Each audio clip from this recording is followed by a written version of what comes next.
Shana Tova. This is the Haftorah explained for the second day of Rosh Hashanah.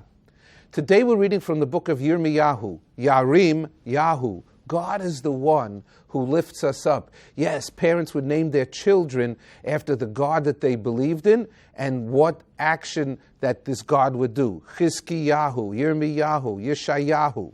God will save us, God is strong, God will lift us. Tremendous support for your deity that you worshipped. Next, we are reading this on the second day of Rosh Hashanah because of the compassion that God has for the people that pray and connect to Him. And the Haftarah starts off. Remember, Yirmiyahu lived in the city of Yerushalayim right before and during the time of the destruction of the Beit HaMikdash.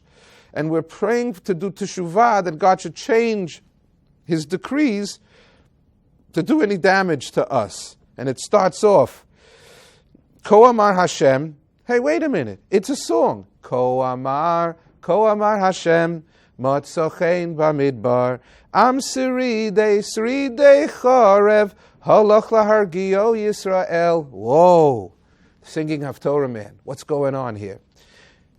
The Jewish people are always pointing swords at us. They're always trying to kill us off.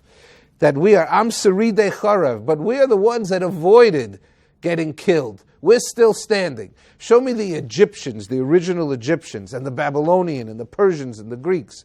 They're not around anymore. The Jewish people somehow have endured and survived. And that is because of God's love for us. That God brought us through the desert for 40 years, and He brought us into the promised land. So now, Kumu v'na ale Tzion, El Hashem Elokeinu. It is a message. Rise up and acknowledge the source of this blessing, and that you will go to Jerusalem, to the Beis HaMikdash, and you will have your prayers presented to God, and hopefully they'll be heard. Ki fada Hashem et Yaakov. That we know that from Ma'ariv. Ki fada Hashem et Yaakov ugiolo miyad chazak mimenu. That our freedom comes from our connection to God, and that our geula, our redemption, is from His hand. That just in case we forget the source of all blessing.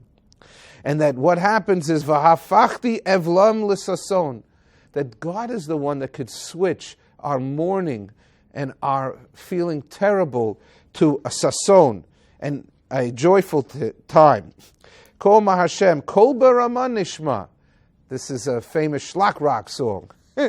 Also, this is the song about Rachel, that she's saying that Kol baraman nishma, nehi b'chi tamrumim, Rachel mevache al boneha. What is the message over here? It's that you can go to shul and you can pray for yourself. And God looks at you and goes, I'm not impressed. I mean, it's nice, you're asking for help for yourself. But He says the real righteous, the real people that get it is that we play on one big team of humanity. And if you want to pick a smaller team, we pick on the team of Judaism. But we're all part of a team. This is not some kind of individual game. Yes, we have a personal God and an individual relationship, but in the larger sense, we're all on a team. And what God is saying is, don't just pray for yourselves. Pray for the team, that everybody should finish okay. And that it talks about Hashiveni v'yashuva, that it is time to do teshuvah. That's why we read the Haftarah, because of these specific words that are saying, return to God, reconnect with God. V'shavu vanim, v'shavu vanim, v'shavu vanim ligvulam. That we're going to be in an exile. But now you even sing about it, that the children should return back to their borders, that we belong in the land of Israel. And that now, you see, the end of the Haftarah is that Hashem should show rachamim on us. We're in court on Rosh Hashanah, but there's two doors. Beis Din, so there's from Din, and Shel Rachamim, in a court of Rachamim.